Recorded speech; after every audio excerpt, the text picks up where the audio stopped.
Hamas के commander Yahya Sinwar ने Israel को फिर से डरा दिया है। सिनवार ने इजरायल की भाषा में ऐसी बात कह दी कि बेंयामिन नेतन्याहू बहुत टेंशन में है। दरअसल बंधकों की रिहाई के बाद अब कहा जा रहा है कि हमास ने इजरायल के सिर्फ 60 बंधक ही नहीं छोड़े बल्कि इजरायल को 60 बार हरा भी दिया है।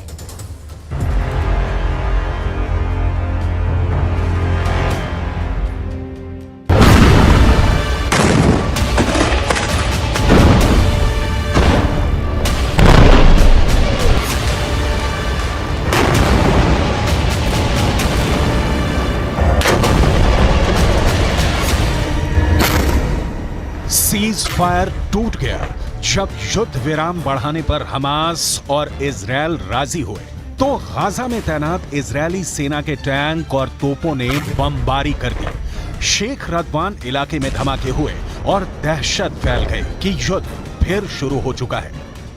इजरायल फिर टनों टन बम गाजा पर गिराएगा, फिर इमारतें ढहती जाएंगी और हजारों लाशों को मलबे से निकालने का काम फिर शुरू हो जाएगा, जिसमें बच्चे होंगे, महिलाएं होंगी, बुजुर्ग भी होंगे, क्योंकि नेतन्याहू तो पहले ही कह चुके हैं कि जब तक हमास बाकी है, युद्ध बाकी है और गाजा की तबाही जारी रहेगी।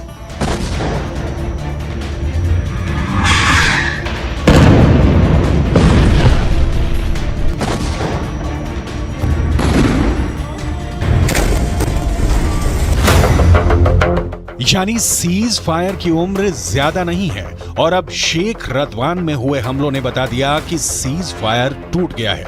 युद्ध फिर शुरू होगा और हमास इस बार बिल्कुल नहीं बचेगा। लेकिन हमास को इसका डर नहीं, हमास के कमांडर को इसकी फिक्र नहीं, क्योंकि इजरायल की मीडिया में जो खबरें छाई हैं उसने याह्या सिनवार का खौफ एक बार फिर पूरे इजरायल में फैला दिया है। क्योंकि याह्या सिनवार को लेकर जो खबर आई है वो वाकई बहुत चौंकाने वाली है। ये खबर सुरंग से आई है जहां हमास पूरी तरह एक्टिव है। ये खबर हमास के बंधकों ने बताई है, वो बंधक जिनको हमास ने रिहा किया है। और ये खबर नेतन्याहू के लिए बहुत बड़ा सिरदर्द बन चुकी है। हमास के कब्जे से रिहा हुए एक बंधक ने बताया कि जब गाजा में वो एक सुरंग में कैद करके रखे गए थे तब एक दिन अचानक सुरंग का दरवाजा खुला और उनके सामने एक व्यक्ति था जो याह्या सिनवार बताया जा रहा है। वो व्यक्ति इजरायल में बोली जाने वाली हिब्रू भाषा में बात करने लगा और उसने कहा कि तुम सब यहाँ हमास के कब्जे में महफूज हो, तुम लोगों को डरने की कोई जरूरत नहीं, तुम्हें कोई नुकसान नहीं होने दिया जाएगा। उसकी हिब्रू भाषा बोलने का लहजा बिल्कुल एक इजरायली व्यक्ति की तरह था। शुरू में उन्हें लगा कि इजरायल का कोई शख्स उनसे बात कर रहा है, लेकिन फिर एहसास हुआ कि यह हमास का कमांडर याह्या सिनवार ही है। מכונה הצה"לית עובדת במלוא העוצמה. יחיא סינואר מתחבא בבונקר שלו ונותן למפקדי השדה שלו, הטרוריסטים, למות בשטח. אצלנו המפקדים הולכים בראש הכוח, מובילים קדימה, מביאים להישגים ומנהיגים את הכוחות. याह्या सिनवार अब इजरायल के सिर पर चढ़ गया है। इसमें कोई शक नहीं कि गाजा की गलियों में जो युद्ध अब तक हुआ है उस पर याह्या सिनवार की छाप पड़ी हुई है। हमास का एक एक हमला याह्या सिनवार की सरपरस्ती में हो रहा है। ये बात इजरायल की फौज बहुत अच्छी तरह जानती है। नेतन्याहू ने गाजा पहुंचकर पहले ही बता दिया है कि चाहे सीज फायर रहेगा या फिर नहीं, इसका हमास को खत्म करने के उनके एजेंडे पर कोई फर्क नहीं पड़ेगा। वो पहले ही बता चुके हैं कि इजरायल पर हमला करने वालों को वो चुन चुन कर मारेंगे, हमास को जड़ से खत्म कर देंगे। צהריים הלוחמים הגיבורים שלנו. אנחנו עושים כל מאמץ להחזיר את חטופינו ובסופו של דבר נחזיר את כולם. יש לנו 3 יעדים במלחמה הזאת. לחסל את החמאס, להחזיר את כל חטופינו ולהבטיח שעזה לא תחזור להיות איום למדינת ישראל. ואני פה להגיד לחברים כאן, ללוחמים כאן, שאומרים לי את אותם הדברים, ואני חוזר ואומר את זה לכם אזרחי ישראל. אנחנו ממשיכים עד הסוף, עד הניצחון. שום דבר לא יעצור אותנו.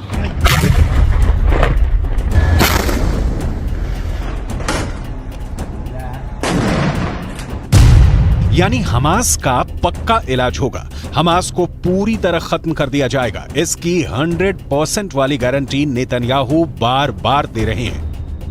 गाजा में सीज फायर करके इजरायल को वक्त मिला, उसकी सेना को वक्त मिला, हमास को भी वक्त मिला। दोनों तरफ अपनी ताकत को फिर से जुटाने का काम हुआ होगा ताकि युद्ध के अगले चरण को और खतरनाक बनाया जाए।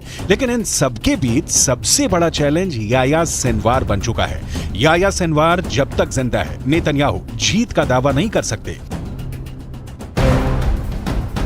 नेतन्याहू को जब से पता चला है कि याह्या सिनवार सुरंगों में घूम रहा है और बंधकों से मुलाकात करके उनसे सीधे बात कर रहा है, तब से नेतन्याहू की बेचैनी बढ़ गई है। इसका मतलब साफ है कि याह्या सिनवार जिंदा है। याह्या सिनवार युद्ध को कंट्रोल कर रहा है। याह्या सिनवार बता रहा है कि इजरायल का एक एक बंधक उसके रहमो करम पर जिंदा है। यही बात इजरायल को बहुत परेशान कर रही है।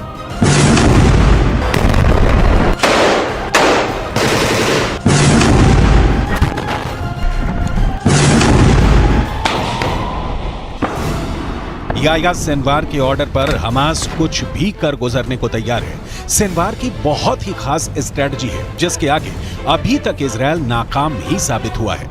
7 अक्टूबर को हुए हमले के बाद हमास के खिलाफ जंग में इजरायल के 2 मकसद थे। पहला, हमास के पास से करीब 250 बंधकों को आजाद कराना, जिसके लिए इजरायल को सीज फायर करना पड़ा, यानी उसका युद्ध और बमबारी काम नहीं आया, वो फेल हो गया। दूसरा मकसद, इजरायल हमास को जड़ से खत्म करना चाहता है, लेकिन अभी तक इसमें भी इजरायल फेल ही साबित हुआ है। יש היום הסכמה לאומית בכל מדינת ישראל שאנחנו חייבים להילחם ולנצח בגלל מה שקרה, בשביל העתיד שלנו וגם בשביל העתיד של העולם החופשי. חמאס ואייסיס זה אותו דבר, ויחיא סנואר זה אוסמה בן לאדן החדש. इसमें कोई शक नहीं कि याह्या सिनवार ही 7 अक्टूबर को हुए हमास के हमले का मास्टरमाइंड है।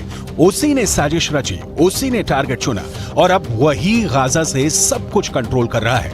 गाजा की गलियों में जो युद्ध हुआ है या हो रहा है, उसने इजरायल को भी बड़े झटके दिए हैं, लेकिन नेतन्याहू अपने फैसले पर कायम है।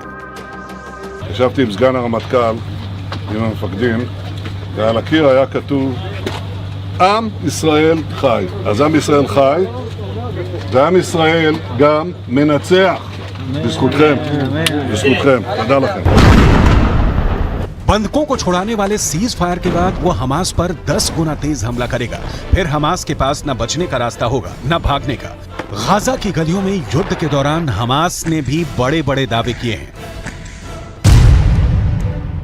हमास का दावा है कि उसने इजरायल के 180 टैंक और बख्तरबंद गाड़ियों को हमले में फोड़ दिया है। गाजा से लगातार ऐसी तस्वीरें आई हैं जिसमें इजरायली टैंक पर घात लगाकर हमले किए गए। इजरायल ने खुद माना है कि अब तक ग्राउंड ऑपरेशन में उसके 70 से ज्यादा सैनिक मारे जा चुके हैं, 250 से ज्यादा सैनिक जख्मी हुए हैं। लिहाजा हमास के खिलाफ जो ताकत इजरायल को माना जाता है, उसके मुताबिक नतीजे तो इजरायल को भी नहीं मिले हैं। हालांकि नेतन्याहू के सामने अपनी छवि को बनाए रखना बड़ा चैलेंज बन चुका है और गाजा पहुंचकर उनकी पहली कोशिश इसी तरफ नजर आती है। सीज फायर हमेशा के लिए नहीं हुआ है और आगे की लड़ाई जैसी भी होगी, उसे लेकर इजरायल के ऊपर बंधकों वाला प्रेशर पहले के मुकाबले काफी कम होगा, क्योंकि बहुत से बंधक, खासकर बच्चों और महिलाओं को हमास आजाद कर चुका है। इसलिए इजरायल का पूरा फोकस अब हमास को खत्म करने पर है।